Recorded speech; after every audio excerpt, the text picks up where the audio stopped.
जय श्री कृष्णा, जय श्री राधे। मित्रों सादर नमस्कार। मैं आचार्य प्रमोद मिश्रा आप सभी का हार्दिक स्वागत और अभिनंदन करता हूँ। मित्रों, मैं आपसे बात करने वाला हूँ कार्तिक महात्म्य कथा के बारे में और अध्याय है 14वां अध्याय। आज 14वें अध्याय पर चर्चा होगी, कथा होगी। तो कथा से पहले सबसे पहले हम शंख ध्वनि करेंगे।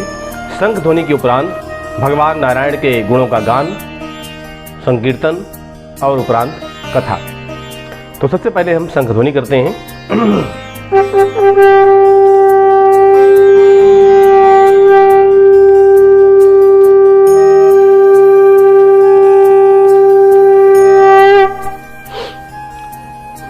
जय श्री कृष्ण। शंख ध्वनि के बाद भगवान के नाम का गुणगान। श्री कृष्ण गोविंद हरे मुरारी, हे नाथ नारायण वासुदेवा। श्री कृष्ण गोविंद हरे मुरारी, हे नाथ नारायण वासुदेवा। हे नाथ नारायण वासुदेवा, हे नाथ नारायण वासुदेवा। श्री कृष्ण गोविंद हरे मुरारी, हे नाथ नारायण वासुदेवा। हे नाथ नारायण वासुदेवा। बोलो वासुदेव भगवान की जय। बढ़ते हैं आज की कथा पर। मित्रों, इस 14वें अध्याय में जो पिछली कथा आपने सुनी वहीं से क्रम आगे बढ़ता है। तो यहाँ पर तब उसको देखकर इस प्रकार धर्मपूर्वक राज्य करते हुए देखकर देवता क्षुब्ध हो गए। उन्होंने देवाधिदेव शंकर का मन में स्मरण करना आरंभ किया। तब भक्तों की कामना पूर्ण करने वाले भगवान शंकर ने नारद जी को बुला करके देव कार्य की इच्छा से उनको वहां भेजा। शंभु भक्त नारद शिव की आज्ञा से देवपुरी में आ गए। इंद्रादिक सभी देवता व्याकुल होकर के शीघ्रता से उठ करके नारद जी को उत्कंठा भरी दृष्टि से देखने लगे। अपने सब दुखों को कह करके उन्हें नष्ट करने की प्रार्थना की। तब नारद जी ने कहा कि मैं सब कुछ जानता हूं, इसलिए अब मैं दैत्यराज जलंधर के पास जा रहा हूं। ऐसा कह करके नारद जी देवताओं को आश्वासित करके जलंधर की सभा में आए। जलंधर ने नारद जी के चरणों को छू करके पूजा करके हंसते हुए कहा कि हे ब्राह्मण, कहिए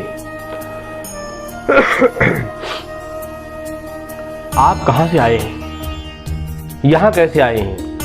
मेरे योग्य जो सेवा हो उसकी आज्ञा दीजिए। नारद जी प्रसन्न होकर के बोले कि हे महाबुद्धिमान जलंधर, तुम धन्य हो। मैं स्वेच्छा से कैलाश पर्वत पर गया था, जहां 10,000 योजन में कल्प वृक्ष का वन है।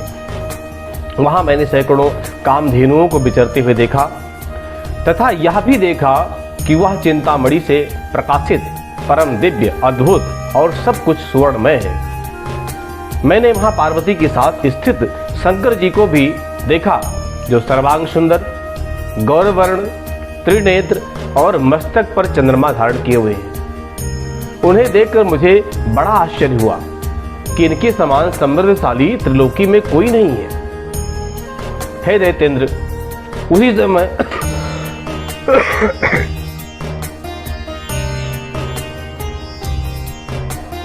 हे दैत्येंद्र, उसी समय मुझे तुम्हारी समृद्धि का स्मरण हुआ और उसे देखने की इच्छा से मैं तुम्हारे पास चला आया। यह सुन जलंधर को बड़ा हर्ष हुआ। उसने नारद जी को अपनी सब समृद्धि दिखला दी।